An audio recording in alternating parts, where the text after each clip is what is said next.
welcome to another episode of Between the Hashes. This episode is dedicated to one of my favorite former NFL running backs, CJ2K. He just announced not too long ago that he has ALS. So a quick moment of silence for CJ2K. Some prayers going out to him and his family.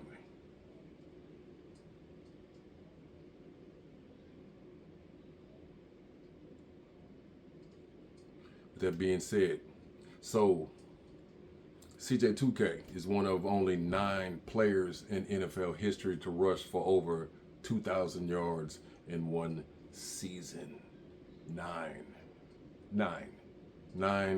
meaning one less than 10. The NFL history,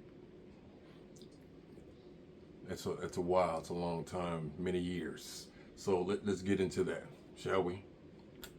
So, the 9 players that rushed for 2,000 yards in one season. You have O.J. Simpson, who did it in 14 games. The only player that did it in 14 games. Interesting. He averaged 143 yards a game and 6 yards a carry. Ended up with 2,003 yards at that end of that season. We'll get back to OJ in a moment. Then we have Eric Dickerson. Eric Dickerson averaged 131 yards a game, 5.6 yards a carry, and he had 2,105 yards. He actually holds the record for the most in an NFL season. Then we have my favorite running back of all time, Barry Scary Sanders. They said you couldn't tackle Barry in the telephone booth. So Barry averaged 128 yards a game, 6.1 yards a carry, which is crazy, 2,053 yards total. We have Terrell Davis, 125 yards a game, 5.1 yards a carry, 2,008 yards. You have Jamal Lewis, 129 yards a game, 5.3 yards a carry, 2,066 total yards. Then we have my guy, CJ2K. He went for 125 yards a game at 5.6 yards per carry, ended up with 2,006 yards at the end of the season. Then we have the monster, Adrian Peterson, at 131 yards a game, 6 yards a carry, 2,097 yards at the end of that season. Then we have big boy, Derrick Henry, at 126 yards a carry, 5.4 yards, 126 yards a game at 5.4 yards per carry. He ended up with 2,027 yards at the end of that season. Then just recently, Saquon Barkley, 125 yards per game at 5.8 yards per carry. He ended up with 2,005 yards at the end of that season. Okay, so real quick, going back to OJ. So OJ averaged the most yards out of all 9 players on that list per game by far, by at least 12 yards a carry from Eric Dickerson, Adrian Peterson, who averaged 131. So OJ was at 143. Okay, so he only, the season was short back then, 14 games. So keep in mind, if he had 2 more games to play, he would have averaged about what he's been averaging the entire season. He would have had roughly about 300 more yards. So he would have blew Eric Dickerson's 2105 out the water. Wow. Does he get the credit that he deserves? Because that is an elite list, and he is the most elite on the list. Scary. Okay, so back to CJ. You got to respect his numbers, definitely. Let's go into his career stats. So CJ was a 3-time Pro Bowler, 1-time All-Pro. His rookie season, he had 1,228 yards. Then he had a breakout year. 2,006 yards the next season. Then he had 1,364, followed up with another 1,047, then another 1,243. Then he had another 1,077 yards. Then 2014, he was traded to the Jets, and he had 663 yards. Then he left and went to Arizona. He had 814 yards. As far as productivity, that was pretty much it after that. He only played 4 games the last 2 seasons. He averaged 95. He had 95 yards, and then he had 114 to close out.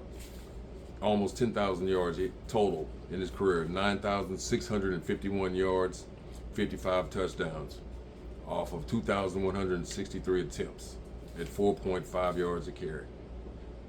Elite. Elite, definitely elite. I played the running back position in high school and in college also. And out of all these skilled positions, I think the running back position is definitely the most disrespected position in football.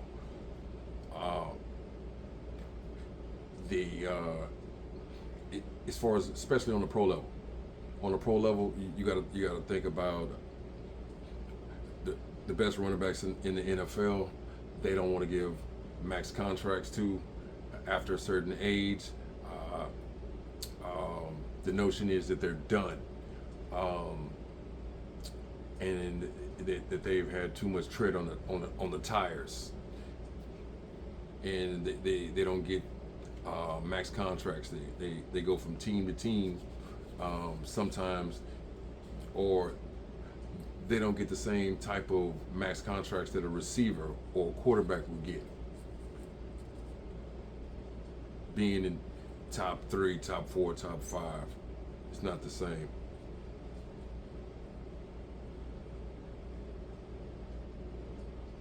Teams are definitely reluctant to play with running backs and max contracts. They feel like to a certain extent that running backs are indispensable, that they can replace running backs sometimes with multiple running backs at a cheaper price. So they'll let a veteran go, and they'll draft a rookie or draft 2 rookies, things of that nature. You don't see teams doing that with quarterbacks or receivers at the pro level. They don't do it. Why is that? Chime in. But yeah, as far as my personal opinion of CJ2K, he definitely was special.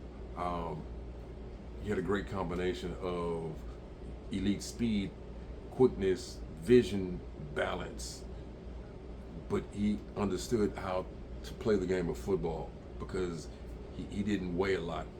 He was 195 pounds, but at the same token, he broke a lot of arm tackles, and in order to do that, you have to play behind your pads. You have to understand how to play football. So he understood angles. He understood how to play behind his pads. Even though he wasn't a big back, he broke tackles, and you had to hit him solid and wrap him up, because if not, he would make 1 cut, 2 cuts, and go. And at any given time, he can take it to the house. He can catch too. He was an excellent receiver out the backfield. Excellent receiver. So you throw screen passes to him. Good night. Shout out to CJ2K. But yeah, chime in. Let me know. What do you think? What do you think about the situation with him having ALS? Do you think it had anything to do with his football career? How do you feel about him in reference to the rest of those 8 players rather on that list? Or in retrospect, how do you feel about him as far as one of the best running backs of all time. I definitely, he's definitely on the list of one of the best to play the position, and that list is not long. Yeah, chime in between the hashes, where we talk about sports.